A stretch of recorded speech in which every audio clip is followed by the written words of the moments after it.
There are no guarantees in life. Allah hasn't guaranteed anyone anything except for one thing. The only guarantee that Allah made with every human being, regardless of your color, your race, your religion, your age, your health, the only guarantee that we all have is death. Allah says every soul shall taste death, and death will find you no matter where you are, in the darkest hole, in the lowest valley, wallah, in the summit of the highest mountain.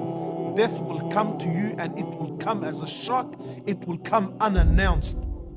Ali bin Abi Talib radiallahu ta'ala anhu, he says people are asleep. We're asleep, my brothers.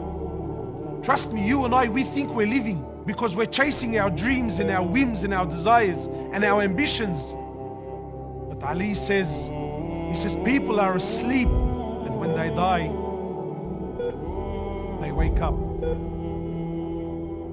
But only when we wake up, it's too late, bro. Because there ain't no coming back.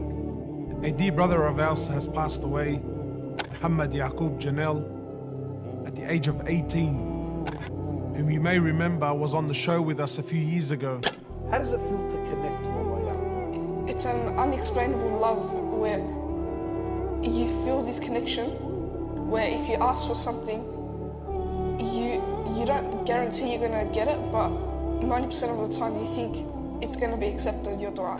At the age of 18, and there was nothing wrong with him. He was perfectly healthy, not a worry, not a care in the world, his whole life ahead of him. He went to sleep and didn't wake up in the morning. I remember meeting him the first time. He must have been about 12 years old.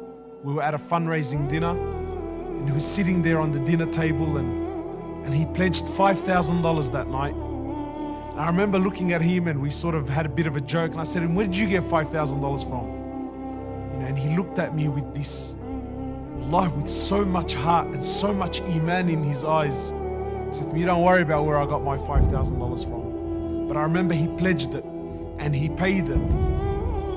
And I got the news when I was in Mina tents. We were doing Hajj, and I was in Mina tents, and the news came to me that Muhammad had passed away.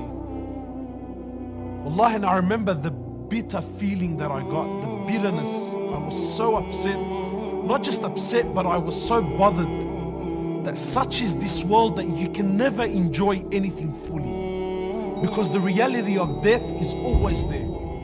And the Prophet ﷺ, he says, increase much the remembrance of death, for verily it is the destroyer of all desires.